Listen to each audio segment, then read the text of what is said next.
안녕하세요. 저는 현재 아들 하나를 키우고 있는 여자입니다. 평소 누군가에게 제 이야기를 해본 적이 없어서 여기에 사연을 보내려고 하니 어색하고 이상하네요. 가끔 제가 가진 이야기를 풀고 싶을 때가 있어도 좋았던 일이 아니라서 많이 망설였는데 이곳은 익명이라고 하길래 용기를 내어 이렇게 글을 쓰게 되었습니다. 저는 낭만적이게도 제 청춘을 다 바친 첫사랑과 결혼을 했어요. 어릴 때 동네 사람들에게 삼총사라고 불릴 만큼 친했던 친구들이 있었어요.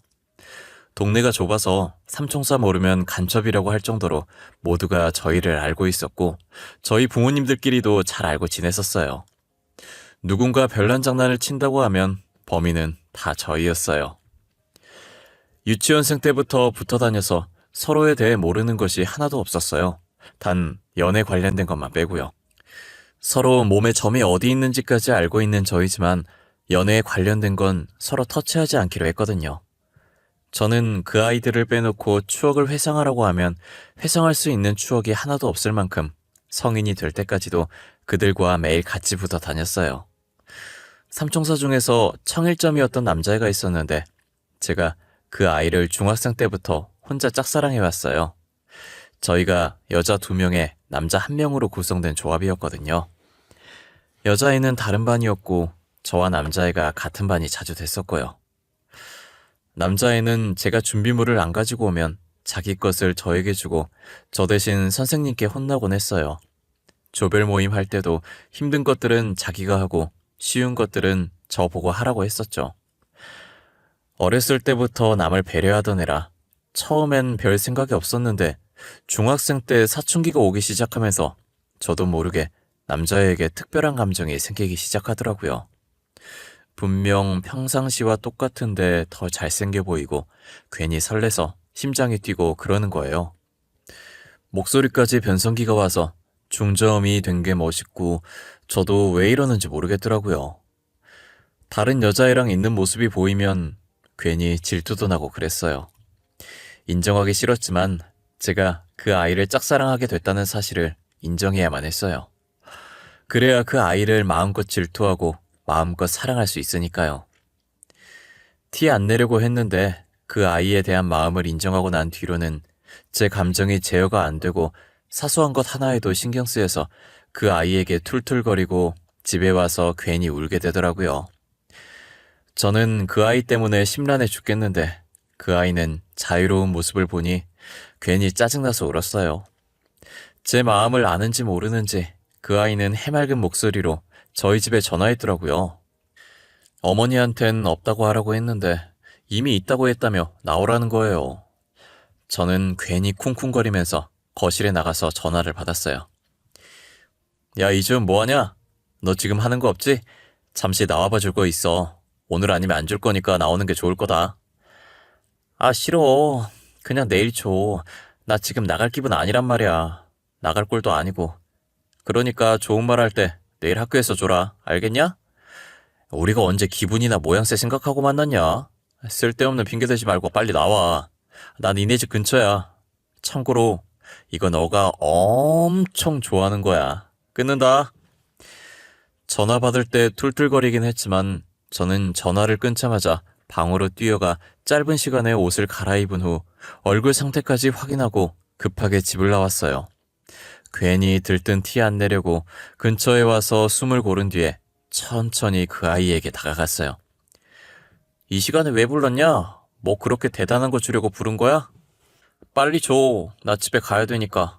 별거 아니면 진짜 혼난다. 아, 네가 진짜 좋아하는 거야. 이거 봐. 너 저 옆 동네 시장에서 파는 떡볶이 좋아하잖아. 나 너 때문에 굳이 옆 동네까지 가서 사온 거다. 누가 사달라고 했나? 기왕 사온 거니까 먹어주긴 할게. 고맙다. 나 이것만 먹고 바로 집 갈 거야. 너도 집 가. 내일 주말이라고 또 문구점에서 게임하지 말고. 야, 너 근데 요즘 나한테 왜 이렇게 틱틱거리냐? 내가 너한테 뭐 잘못한 거라도 있냐? 아, 그럼 말을 해. 말을 해야 사과를 하든 뭐라든 하지. 뭐? 내가? 아닌데? 내가 너한테 화낼 게 뭐 있냐? 그리고 내가 언제 너한테 틱틱거렸다고 그래? 너 진짜 웃긴다. 아니면 아닌 거지. 왜 소리를 지르고 그러냐? 난 혹시나 내가 잘못한 게 있나 싶었지. 그럼 나한테 화난 거 없는 거지? 아, 다행이다. 편안한 마음으로 집에 가도 되겠어. 야, 한 번만 말할 거니까 잘 들어라. 나 두 번은 말 안 해. 기진아 있잖아. 나, 너 좋아해. 나 갈게. 안녕. 내일 보자. 무슨 용기였는지 모르겠는데 그날 아니면 영영 고백을 못할 것 같더라고요. 그래서 눈 질끔 감고 고백한 후에 대답도 듣기 전에 일어나서 집으로 가려고 했어요. 그런데 그 아이는 제 손목을 잡더니 왜 대답을 안 듣고 가냐고 하더라고요. 그러더니 자기도 좋아한다고, 저보다 먼저 좋아했다고 고백하는 거예요. 왜 고백 안 했냐고 했더니 제가 자기를 남자로 안 좋아하는 것 같아서 안 했다고 하더라고요. 저희는 서로의 마음을 확인하고 아직 나이는 어리지만 나름 그 나이대에 풋풋한 연인이 되었어요. 같이 다니던 여자아이도 저희가 연인이 된 걸 알고 진심으로 축하해 주더라고요. 혹시나 중간에 헤어져서 우리 관계가 어색해지면 어쩌나 했는데 걱정과 달리 성인이 될 때까지 저희는 한 번도 싸우지 않았죠. 성인이 되고 각자 취업을 한 뒤 어느 정도 자리가 잡혔을 때 남자친구가 제게 청혼을 했어요. 처음 저희가 연인이 된 장소에 가서 똑같은 위치에서 청혼을 한 거예요. 거창한 프로포즈는 아니었지만 특별한 장소에서 특별한 사람과 함께 있으니 되게 낭만적이더라고요. 제 인생에서 최고의 프로포즈를 받았는데 어느 누가 거절을 하겠어요. 저는 망설이는 사이에 장난이었다고 할까봐 냉큼 남자친구의 청혼을 받아들였죠. 저희는 앞서 말했듯이 동네가 좁아서 부모님들끼리도 서로 잘 아는 사이라 결혼 허락받는 건 문제도 아닐 거라고 생각했어요. 흔쾌히 허락해줄 것이라는 저희 생각과는 달리 시어머니께서 저희 결혼을 엄청 반대하시는 거예요. 제게 대놓고 더 괜찮은 집안과 결혼시키고 싶다고 딱 잘라서 말씀하시더라고요. 집안은 비슷해도 제가 대기업에 다니고 있었기 때문에 그걸로 어필을 해보았는데 전혀 통하지 않았어요. 저는 시어머니의 마음을 돌리기 위해서 매일 시댁에 찾아가서 얼굴 도장을 찍었어요. 선물하면 성의 없고 뇌물처럼 느껴질까봐 음식도 해드리고 청소도 해드리고 할 수 있는 건 다 해드렸죠. 저 못지않게 남자친구도 매일같이 시어머니를 앉혀두고 설득하느라 힘들었다고 하더라고요. 저와 남자친구의 노력이 통했는지 결국 시어머니께서는 두 손 두 발 다 들고 결혼을 허락해 주셨어요. 저희는 힘들게 허락받은 만큼 누구보다 잘 살겠다고 다짐했어요. 결혼 소식을 제일 먼저 삼총사 멤버 중 한 명이었던 친구에게 알려줬어요. 제 말에 친구는 살짝 표정이 일그러지는 것 같더니 금세 웃으면서 축하한다고 하더라고요. 당시엔 친구 표정이 너무 순식간에 바뀌어서 제가 잘못 본 줄만 알았어요. 손뼉을 치면서 진심으로 축하해주는 모습에 저도 활짝 웃으며 고맙다고 했죠. 친구는 드레스며 예식장이며 추천도 많이 해주고 같이 보러도 가줬어요. 친구 덕분에 예쁜 드레스를 입고 화려한 예식장에서 모두의 축하를 받으며 결혼식을 올렸어요. 앞으로 행복한 일만 가득할 것 같았던 결혼식이 끝난 순간부터 저의 순환은 시작되었어요. 시어머니께서는 남편이 하도 졸라서 어쩔 수 없이 결혼을 허락한 거라며, 그러니 시댁 사랑 받을 생각했다면 일찌감치 접으라고 하시더라고요. 아무리 며느리로서 제가 탐탁치 않아도 그렇지 면전에 대고 그런 말을 하시니 너무 서운했어요. 그래도 저는 노력만 한다면 언제든 시어머니 마음을 돌릴 수 있을 것만 같았어요. 제가 하기 나름이라는 생각에 아직 부모님에게도 안 했던 효도를 시어머니께 했었어요. 신혼집도 시댁 근처에 마련해서 매일은 아니더라도 일주일에 2번은 꼭 갔었어요. 하지만 시간이 지나도 시어머니는 제게 마음을 열 생각이 전혀 없으신 것 같더라고요. 그나마 시아버지께서는 제 편이라 언젠간 시어머니도 제 마음을 알아줄 거라고 위로해 주셨어요. 남편도 저와 시어머니 사이에서 답답해하고 눈치 보기 마찬가지였어요. 그런데 삼총사 중 한 명이었던 친구가 남편과 저의 결혼 후 부쩍이나 시댁에 자주 놀러 오더라고요. 서로 친했고 각자의 집에 자주 놀러 갔던 터라 처음엔 신경을 안 썼는데 놀러 오는 횟수가 점점 잦아지면서 저도 은근히 신경이 쓰이는 거예요. 더구나 시어머니께서 친구 집안과 제 집안을 종종 비교하곤 했었거든요. 친구는 대대로 사업을 하는 집안이라 저희와 달리 엄청 부유한 집안이었어요. 그래서 시어머니께서 장사하는 저희 집안과 사업하는 친구의 집안을 비교했었죠. 친구는 시댁에 놀러 오면 자기가 며느리인 양 시어머니 옆에 꼭 붙어 있어요. 시어머니의 팔짱을 끼면서 이야기를 나누는데 모르는 사람이 보면 친구를 며느리로 볼 정도였어요. 가끔 밖에 돌아다닐 때도 그러고 친구가 어머님 어머님 하면서 애교를 부리니 그걸 듣고 모르는 사람들이 며느리냐고 물어보곤 해요. 그런데 시어머니도 그렇고 친구도 그렇고 그 말에 딱히 부정도 긍정도 하지 않고 웃어넘겨요. 저는 그런 걸 목격할 때마다 한마디 하고 싶었지만 속 좁은 사람 될까봐 아무 말도 못했어요. 그런 질문들을 받으면 아니라고는 안 했지만 그렇다고 딱히 맞다고도 하지 않았으니 괜히 나섰다가 저만 유난이라고 생각할 것 같았거든요. 그리고 항상 그런 얘기를 듣고 집으로 돌아오면 시어머니께서 항상 하는 얘기가 있어요. 아유, 네가 진짜 내 며느리였으면 얼마나 좋았겠어. 집안도 좋고 성격도 싹싹하니 우리 아들 옆자리에 딱인데 말이야. 에이, 어머님, 주은이가 들으면 서운해하겠어요. 그러지 마세요. 제가 봤을 땐 주은이가 착하고 손도 야무진 게 며느리로 제격이에요.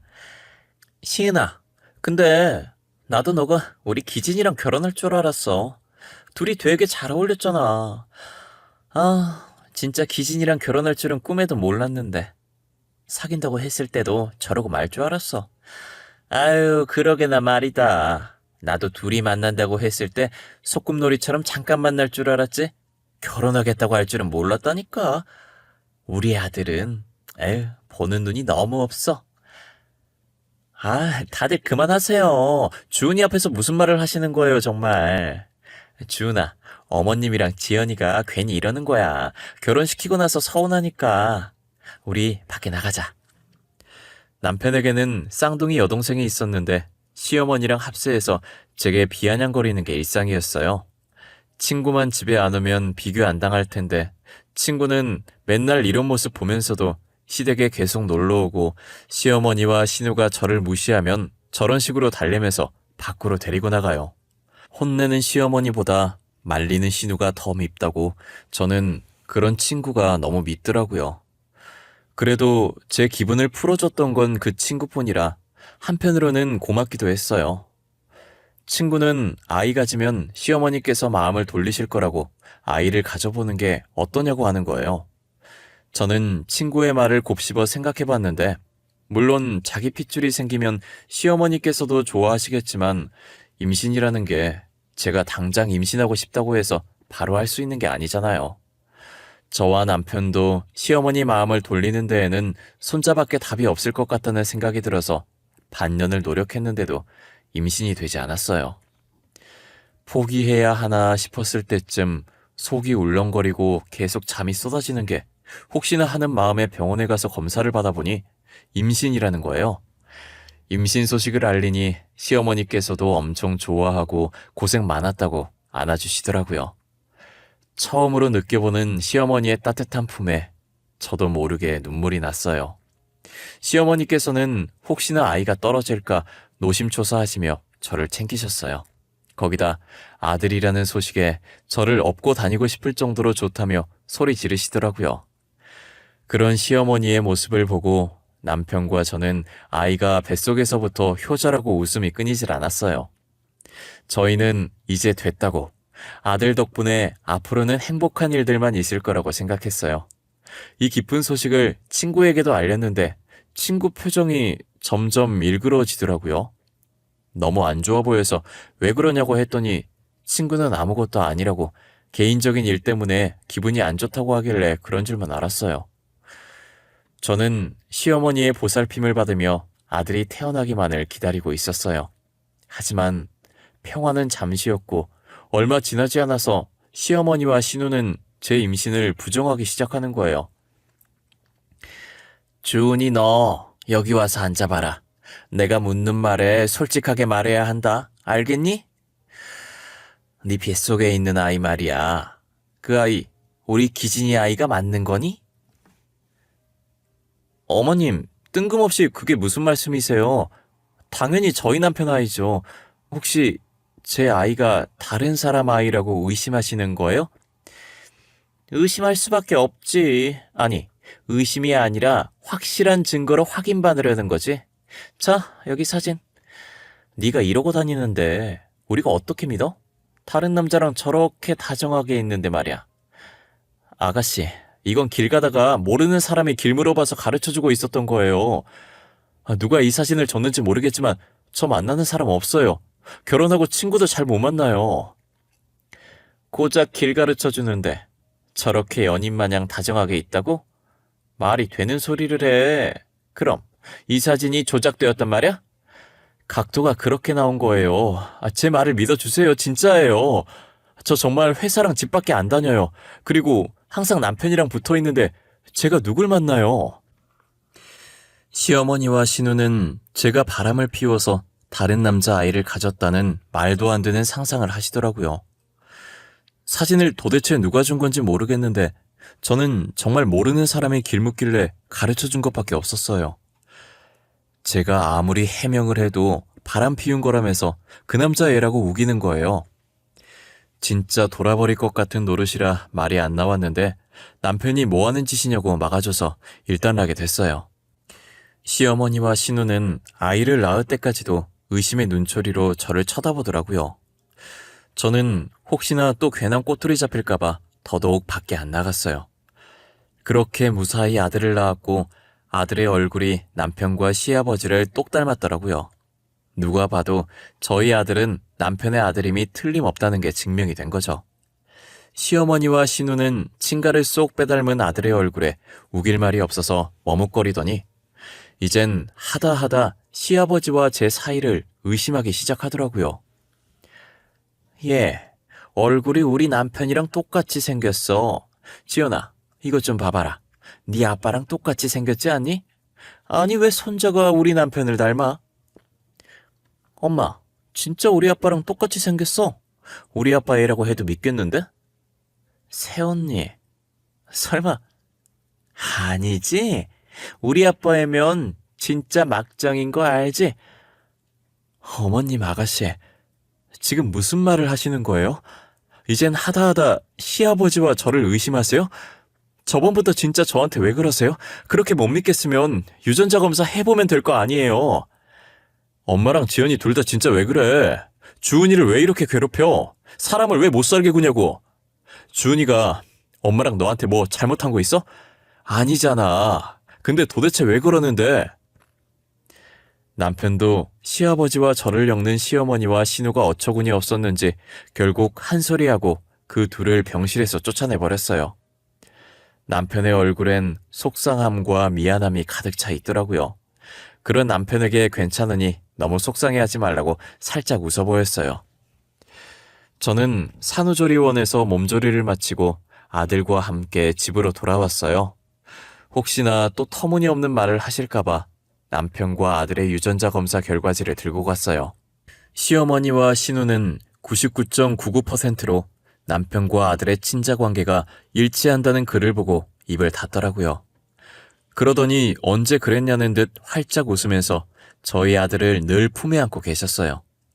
그리고 몇 주 뒤 저는 여느 때처럼 빨래를 돌려놓고 아들의 기저귀를 갈아주고 있었어요. 사용했던 기저귀를 처리하려고 일어났는데 바닥에 있던 핸드폰이 울리는 거예요. 친구한테 온 전화길래 받았는데 집 근처 카페라고 할 말 있으니 잠시만 나오라고 하더라고요. 목소리에 힘이 없길래 무슨 일이 생긴 줄 알고 아이를 잠시 근처에 사는 시어머니께 맡기고 나왔어요. 너 무슨 일 있어? 아까 전화로 들었을 때 목소리에 힘이 없던데. 도대체 무슨 일이야? 안 좋은 일이라도 있는 거야? 주은아, 나 어떡해. 나 진짜 어떡해. 나 얼마 전부터 속이 안 좋아서 병원에 갔거든? 그런데 내가 임신이래. 이제 4주차 접어들었대. 진짜 어떡해. 뭐? 임신했다고? 너 얼마 전까지만 해도 남자친구 없었잖아. 몇 년 동안 남자친구도 없었던 애가 도대체 누구 애를 가진 거야? 미안해. 내가 진짜 미안해, 주은아. 내가 너한테 할 수 있는 말이 이것밖에 없어. 나 용서 안 해도 돼. 다신 안 보겠다고 해도 돼. 미안해. 너 설마 아니지? 내가 생각하는 그런 거 아니지? 응. 왜 말을 안 해? 너 진짜야? 뱃속에 있는 애 우리 남편 애야? 친구는 눈물을 흘리면서 임신을 했다고 제게 초음파 사진을 내밀더라고요. 누구 애냐고 물어도 계속 저한테 미안하다고만 말하길래 설마 했어요. 그런데 아니나 다를까 남편의 아이를 임신했다고 말하면서 엉엉 울더라고요. 한참을 울다가 고개를 들어 제게 무언가 말을 하기 시작하는데 하는 말마다 과간이었어요. 자기가 저보다 먼저 남편을 좋아했다면서 제가 남편을 뺏은 거라고 정말 말도 안 되는 소리를 했죠. 그러더니 자기도 임신을 했으니 아빠 없는 애로 키우고 싶지 않다고 남편을 놓아달라면서 저한테 남편과 이혼을 해달라고 하더라고요. 그럼 지금 제 아들은 아빠 없는 애로 키워도 된다는 말이냐고요. 제게 미안하다고 용서하지 말라고 하더니 이혼해달라고 그런 거였어요. 얼마나 뻔뻔하던지 뺨이라도 시원하게 내려치고 싶었는데 CCTV가 있어서 차마 그러진 못하고 제 앞에 있는 물을 친구 얼굴에 뿌려버렸어요. 그리곤 친구가 제게 건넨 초음파 사진을 들고 집으로 돌아왔어요. 탁자에 초음파 사진을 올려두고 남편이 올 때까지 그 사진만 빤히 쳐다봤어요. 비밀번호 누르는 소리가 들리고 남편은 아들을 안고 들어와서 자고 있는 아들을 방 안에 눕히더라고요. 방문이 닫히자마자 저는 초음파 사진을 남편 면전에 던졌어요. 남편은 사진으로 뺨을 맞고 손으로 맞은 부위를 감싸면서 바닥에 떨어진 초음파 사진을 줍더라고요. 뭐야? 갑자기 왜 이걸 나한테 던져? 이거 초음파 사진 아냐? 당신 둘째 가진 거야? 그래? 둘째는 기대도 안 했는데. 둘째? 둘째 같은 소리 하고 앉아있네. 그래, 너한테는 둘째겠지. 그거 시은이 초음파 사진이야. 시은이 임신했대. 근데 그 애가 네 애라더라? 어? 내 애라고? 무슨 말이야 그게? 이 애가 왜 내 애야? 당신 잘못 들은 거 아니야? 나 시은이랑 아무 사이도 아닌데 무슨 내 애야? 너, 나 애 낳고 몸조리 하고 있을 때 시은이랑 술 마셨었다며. 그때 사고 쳐서 애 가진 거라고 하던데 맞아?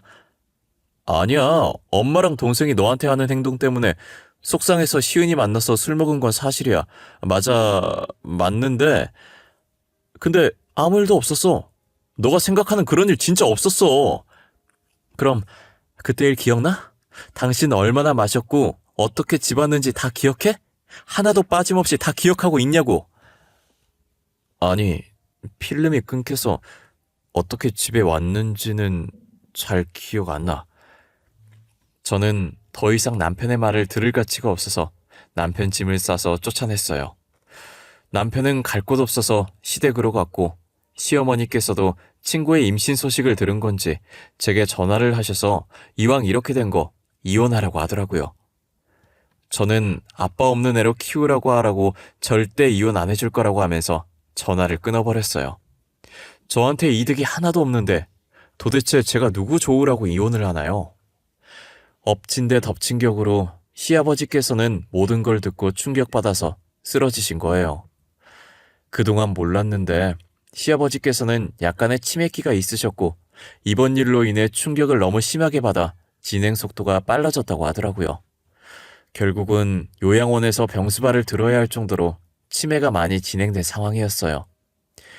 언제는 저를 며느리 새언니 취급 안 했던 시어머니와 신우가 그동안 시아버지께서 저를 많이 아꼈고 며느리니까 병수발을 하라고 떠맡기는 거예요. 아가, 그동안 네 시애비가 너를 얼마나 아꼈니? 벌써 다 잊은 건 아니지?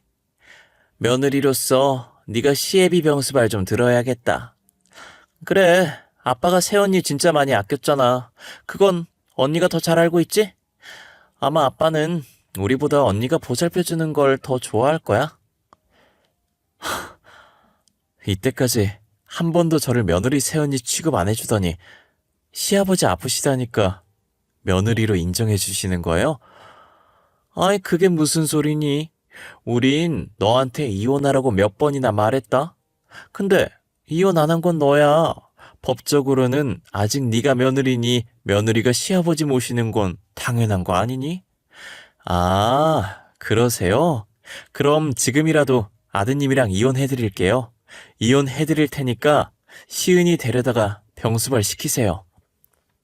한 번도 며느리 취급 안 해주더니 이 지경 되니까 저를 며느리로 인정해주겠다는 뉘앙스로 말하길래 지금이라도 이혼해주겠다고 친구 데려다가 병수발 시키려고 하고 나와버렸어요. 남편은 저를 붙잡았지만 이젠 이렇게 살고 싶지 않다고 이 집안이랑 다시 얼굴 마주하고 싶지 않으니 이혼 서류에 도장을 찍어달라고 울면서 말했어요.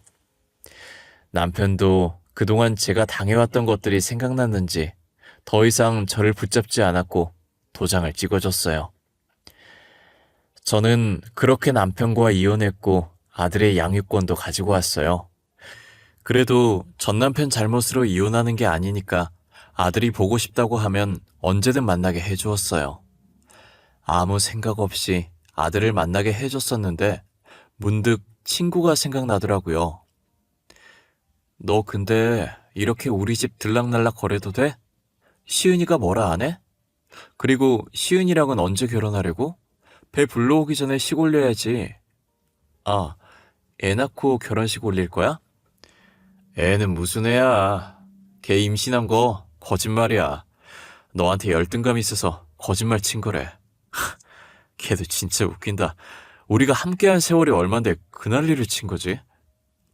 뭐라고? 임신한 게 거짓말이었다고? 그럼 그 초음파 사진은 뭐야? 그것도 가짜였다는 거야? 나한테 울고불고 난리더니 그것도 다 쇼였던 거네? 그 초음파 사진 지 언니 거였대. 아, 걔도 참 대단해. 나랑 결혼하겠다고 그 난리를 치더니 아빠 아프다니까 병수발 하라고 할까봐 도망갔어. 덕분에 엄마랑 동생만 고생이지. 다 자업자득이야. 알고 보니 친구는 진심으로 전 남편을 좋아했던 게 아니라 제게 열등감을 느껴서 제가 가진 모든 것들을 뺏고 싶어 했던 것이었어요. 자기가 저보다 더 잘났는데 왜 전 남편은 자기가 아니라 저를 좋아하냐 해서 열등감이 생긴 거죠. 그래서 언니의 초음파 사진으로 임신했다고 거짓말까지 해가며 전 남편과 전 시댁 식구를 뺏으려고 했던 것이었어요. 자신의 거짓말 때문에 전 시아버지께서 저렇게 된 건데 결혼하면 자기한테 병수발 시킬까봐 도망간 거죠. 결국 전 시어머니와 전 시누가 전 시아버지의 병수발을 들고 있다고 하더라고요. 전 남편은 전 시아버지 보살피면서 그동안 제게 했던 짓들을 반성하라고 하나도 안 도와줬대요. 전 시아버지의 상태가 갈수록 안 좋아지는 것 같았어요. 이제는 전 시어머니와 전 시누도 못 알아보고 행패를 부리고 있더라고요.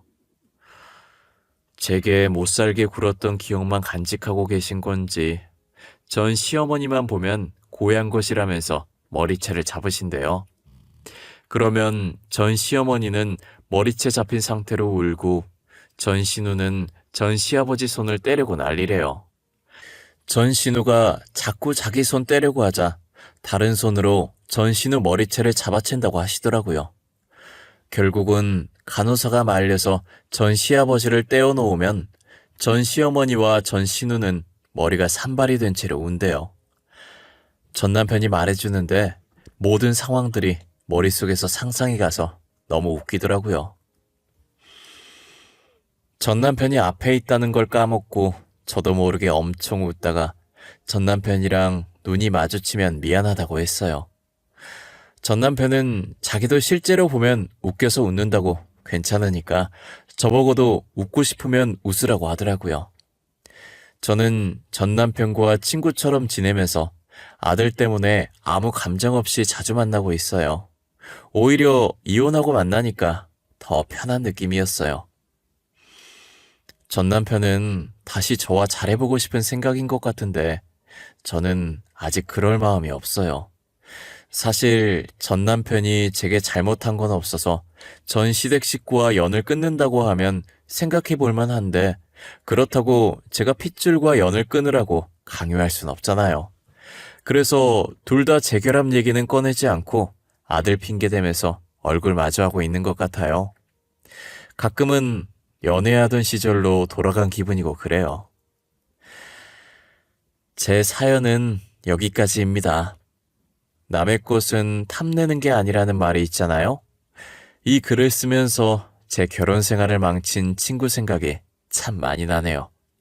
자신이 한 짓이 들통나서 집에서 쫓겨났다고 하던데 잘 살고 있는지 모르겠어요.